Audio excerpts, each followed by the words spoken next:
From KUNC and the NPR network, this is our first Monday edition of In The NoCo. I'm Erin O'Toole. A new vending machine opened for business recently in Boulder, and health officials say it might just save a life.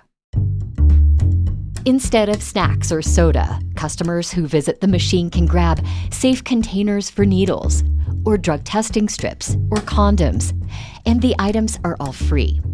Health officials call it a harm reduction vending machine. It's the first of its kind in the Boulder area. Supporters hope it reduces the spread of HIV and sexually transmitted infections and prevents overdoses. Amanda Wroblewski with Boulder Community Health is one of those supporters. She works with people who deal with opioid addiction and chronic pain. Amanda talked with me about setting up the machine, which opened to the public in November, and how she hopes it'll help the community. So I want to start with the concept of harm reduction because not everyone is familiar with the term. In a few sentences, how would you define it? Harm reduction really boils down to mitigating negative consequences that are associated with inherently risky behavior. So something like using drugs, something like having unprotected sex, but even things that we do day to day. So wearing a seatbelt while you're driving your car is harm reduction. Wearing a helmet if you're riding a bike is harm reduction. The goal is not that it takes out all the risk, but that it just kind of removes some of the potentially fatal consequences to any of these behaviors that can carry risk. Well, I want to talk about what is in the new vending machine. Mm-hmm. It's free. It's available weekdays from 8 a.m. to 8 p.m. at the Beacon Center for Infectious Diseases in Boulder. One of the items in the machine is Narcan, or naloxone. You have talked about how this is one of the most important items. It's an over-the-counter nasal spray that can reverse an opioid overdose. Why is distributing Narcan in Boulder so important to you? Because it quite literally reverses opioid overdoses. So it is a life-saving tool, and it should be widely available and accessible. We have it in the machine because even though it's over the counter, it still runs between $45 and $50, and that price point can be out of reach for some people, especially youth. Sure. The Narcan in there is free, and we don't ask for any identifying information. You don't need a referral. You can just show up and punch in the numbers and vend the items. The machine also contains condoms.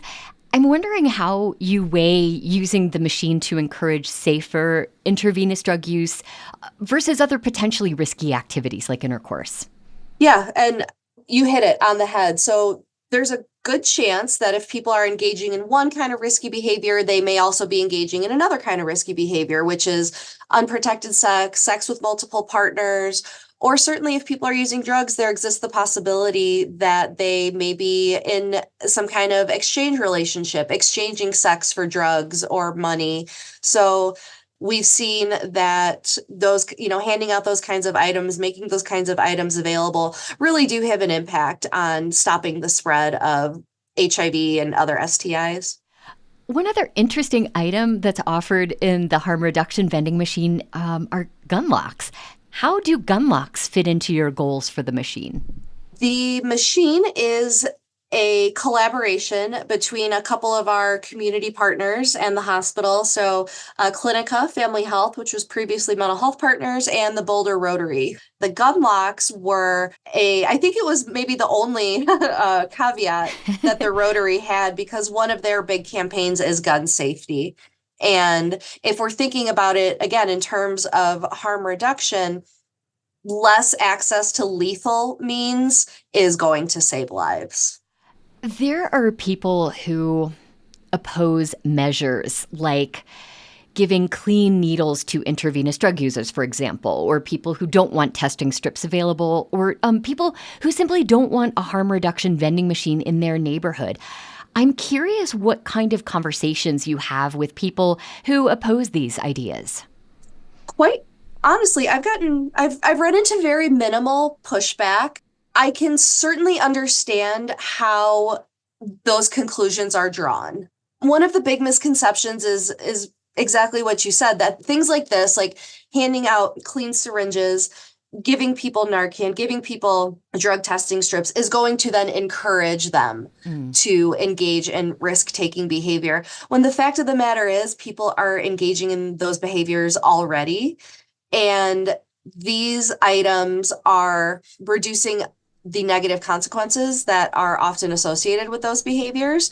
And the research shows that harm reduction works. There's decades of research now, and science and facts are what are important. And the fact is, there are less rates of HIV or STI infection when people are engaging with harm reduction.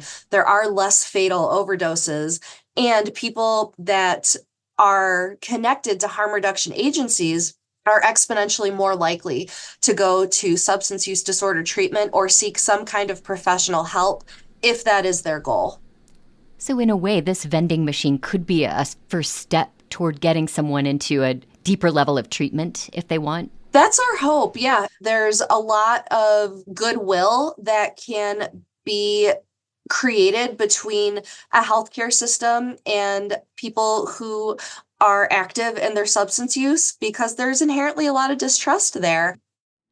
So when I first heard about this, it was new to me, but the concept of a harm reduction vending machine is actually decades old. There was a study from Johns Hopkins that looked at Clark County, Nevada, which unveiled its own vending machine in 2017.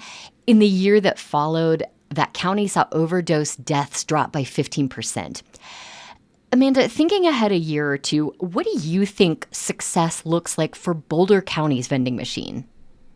That it's being used. It's hard to quantify work with people, but looking at the data from the machine, I have access to a dashboard that updates every 15 minutes as far as what's being vended out of it. And just seeing the numbers of things that are leaving and the rate at which they are being vended from the machine, I think is a success. Because again, we just know then that these are out in the community. If we know that we're saving lives, again, just knowing that the medication, the Narcan, is out there and the gun locks are out there, and hopefully they're being put to use and people are coming back for more, then again, a big success in my opinion. Amanda Wroblewski with Boulder Community Health helped set up a new harm reduction vending machine to limit the risk for people in Boulder who use drugs. The vending machine is funded by restitution money from lawsuits against manufacturers of prescription opioids. And we may see more harm reduction vending machines in Colorado before too long. Officials with the University of Colorado Anschutz Medical Center recently announced a project to place more of the vending machines in the community to help people who use opioids. You can read more in our show notes and at KUNC.org. That's it today for our first Monday edition of In The NoCo. I'm Erin O'Toole. Thanks so much for listening.